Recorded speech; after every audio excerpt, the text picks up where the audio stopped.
Actually, this all stemmed from reading a number of articles in the Telegram about homeless people in the community and feature articles on them with pictures of people who were homeless and a lot of comment and statistics about people who lived out in the woods in tents or people who lived in cardboard boxes behind Kmart.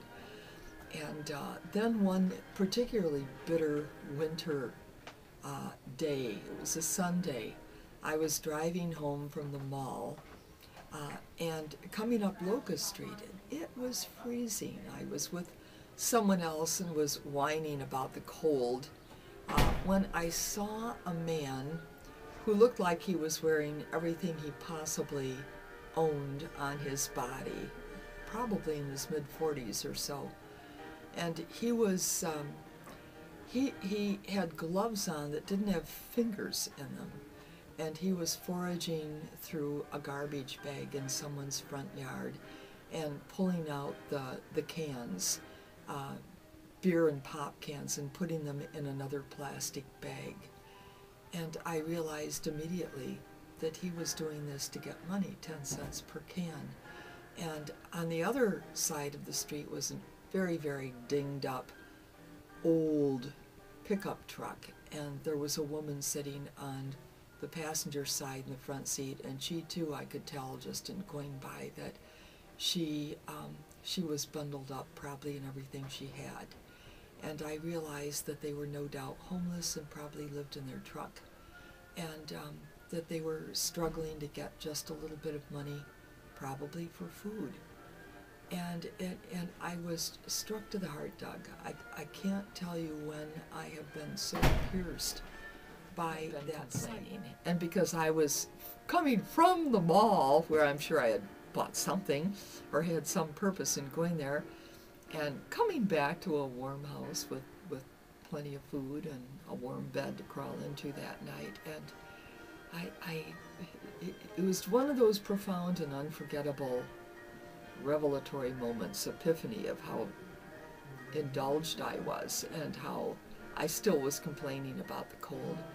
So I drove around the block, and I immediately got tears in my eyes and grabbed my wallet and reached in and pulled out whatever bills I had, which wouldn't have been too much, and rode around the block again and called him over and pressed the money into his hand. He didn't want it. He looked very suspicious. He said, "What is this for?" I said, "For anything you want to use it for."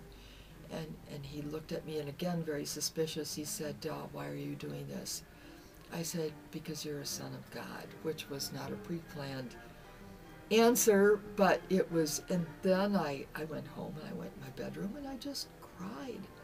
And I thought, this is unconscionable that a community with this many churches has people out on bitter days groveling for pop cans and garbage cans, and garbage bags, in order to get a little bit of money for food. And we have to do something about this. It's a sin, and it's a disgrace that we don't have any shelter in this community where homeless people can go on a bitter night. So I vowed that I would try to address the issue, and so that this past winter it was open actually 4 months and 1 week, the first week in April, and we are getting more guests each year, and we have probably a couple hundred people in the community who participate as hosts. Okay, we're here at Share the Warmth with Melissa and Rachel. Hi. So, Rachel, Melissa, what's Share the Warmth? Okay. Go ahead, Rach. All right. You can take this one. Okay, I'll take this one. It's where you get to volunteer, and it's at the Salvation Army, and the homeless can come in around 8 in the morning, and then they get breakfast, and they just get a place to stay. That's nice. So, why are you guys here? Actually, Tom Poshevitz asked us to basically do a community service, and we do one every year for volleyball. So this year we chose to Share the Warmth, and we had 2 different dates, and this is our second one. So, what does this mean to you? The whole Share the Warmth thing. I think it's a chance to give back to the community, and I don't know, maybe break down stereotypes of like homeless people and being able to like interact and show it's not that big of a deal. Help those less fortunate than Mhm. us.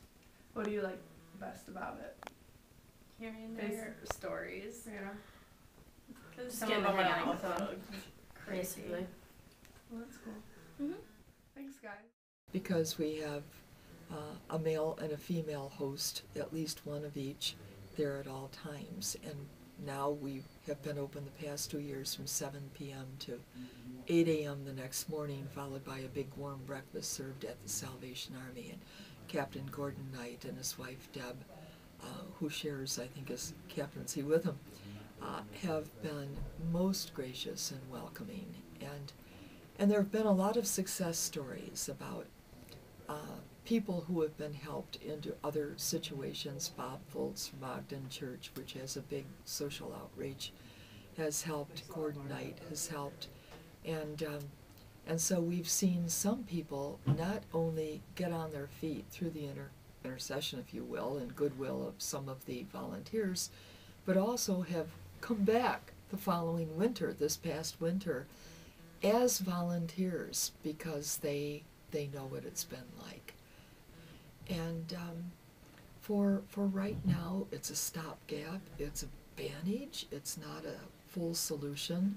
There are some people in the community who hope to get a 24/7 shelter up in town and have it be open year-round, but they have a long way to go on that yet. So that's the story, and we've been delighted with the response of the churches, the community, and our students here.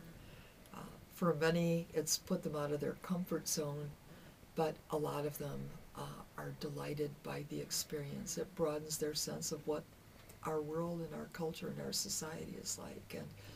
And they say, you know, I'd like to go back again. I'd like to go back and help out. I think it profoundly raises our level of awareness of how privileged we are not to be in that situation, and how good it feels to be doing something that is making a difference in the life of someone else in a positive way.